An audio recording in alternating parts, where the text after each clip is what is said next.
Alright, so River City Girls, it popped up on Game Pass. It's been out for a year, and I'm like, I would really want to buy it, but it was like $30. So it popped up on Game Pass. I'm like, man, I'm gonna play this shit. And so we downloaded it. My beat 'em up buddy is, is Jason, but my player two, my wingman, but we got COVID shit going on, so Steve's gonna play this shit himself again, but that's okay. That's alright. We had both have been waiting for this game, but going through it, I'm like, wow, this kind of failed to impress. While it looks pretty good graphically, it has a pretty cool soundtrack. It's like it's a little campy, but I love the camp shit. The girls are good. The story seems pretty good. So basically, all the presentation is there, but it's really lacking, I think, in the kind of gameplay part. And River City Girls is a spiritual successor to like River City Ransom for NES, which was kind of like a Double Dragon type game, but with like a RPG kind of exploration system built on top of it. And while I have not played much of the original River City Ransom, in this game the RPG system is kind of what ends up holding it back.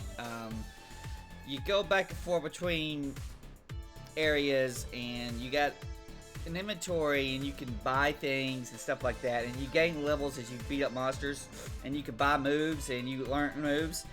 Your characters start off kind of gimped, kind of weak, not much going on, but as you buy some moves, they end up being they got a lot of good move sets, so they feel fleshed out once you played the game for a couple of hours. The problem is it's kind of stretched out for what's there. You got basically the same set of mooks that you in every area. Each screen you go to, the mooks pop up, and they level up as you do. I didn't know that as I was playing, so I'm sitting there toward the end of my playthrough, and I'm like, I don't feel any stronger. The fucking enemies feel stronger. I've got better moves to deal with them, but they're assholes. They have tons of invincibility frames, or they can just block your shit. So what I ended up doing was basically just using weapons to just spam and keep them knocked down, or just keep going to the next area. They were only worth like a couple dollars to beat, while a move might cost like $200 or something like that. Or I made the mistake, I didn't buy much food.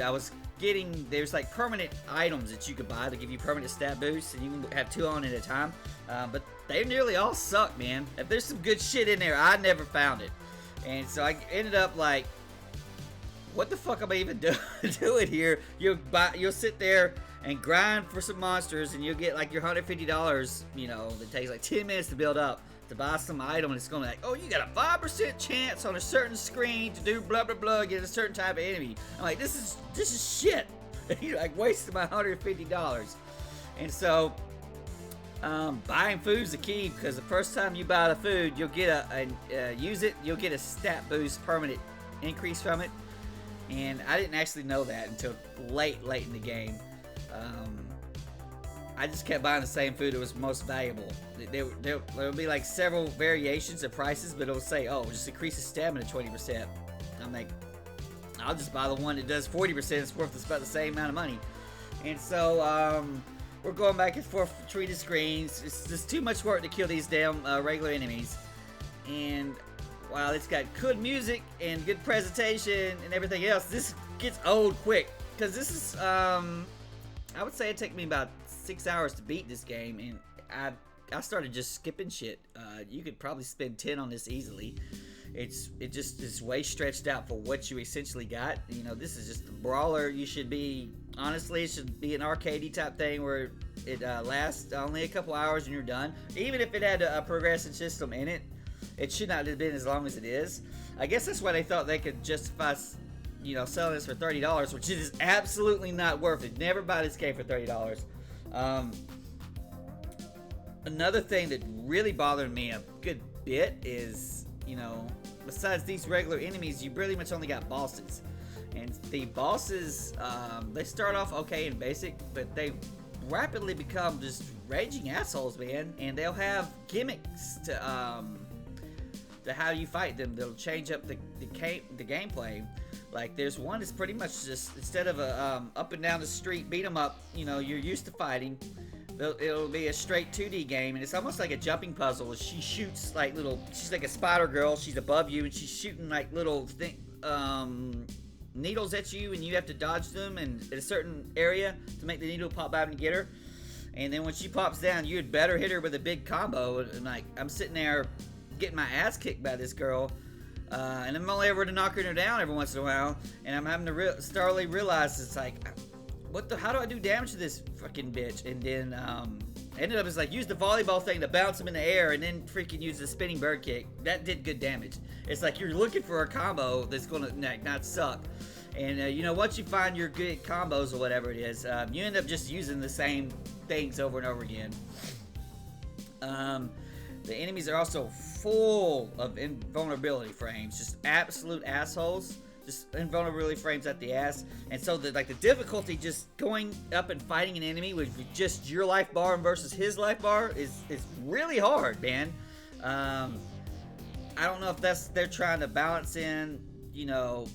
The only thing I think of is that you could carry like so much food in your inventory, is that they're trying to balance against that, and so the key to power is just filling your damn inventory up with lasagnas and shit like that. And so when you go to an enemy and he starts chewing cheap shit on you, you just drop you just eat a food, and you got a huge ass life bar again.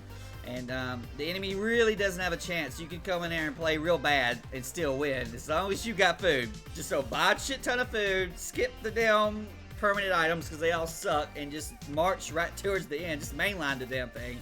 Don't sit there and try to grind against these little shitheads that ain't worth, you know, $2 each one you kill, and it takes over and over and over again. It's just like, it's stretched out. It doesn't feel good. And those last boss characters are particularly cheesy, man. They feel cheap as far as the fun to play, and you feel like you're just using food to get through the game, and it just gives you kind of a sour taste in your mouth, honestly. So, we're going to give this one paw up. Brian is not impressed with that gameplay. He feels that the game's way too long. But Big Kitty, she liked the presentation, she liked the story, she liked the kind of the goofiness of it. So we love playing Kyoko. I never even tried the other character, the other girl. I had so much fun with Kyoko. And so Big Kitty's going to give it the paw up, but cannot recommend this game, really. You know, it's on Game Pass, so it's air quotation marks free or whatever. You should play it on that, but I wouldn't pay more than like $10 for this.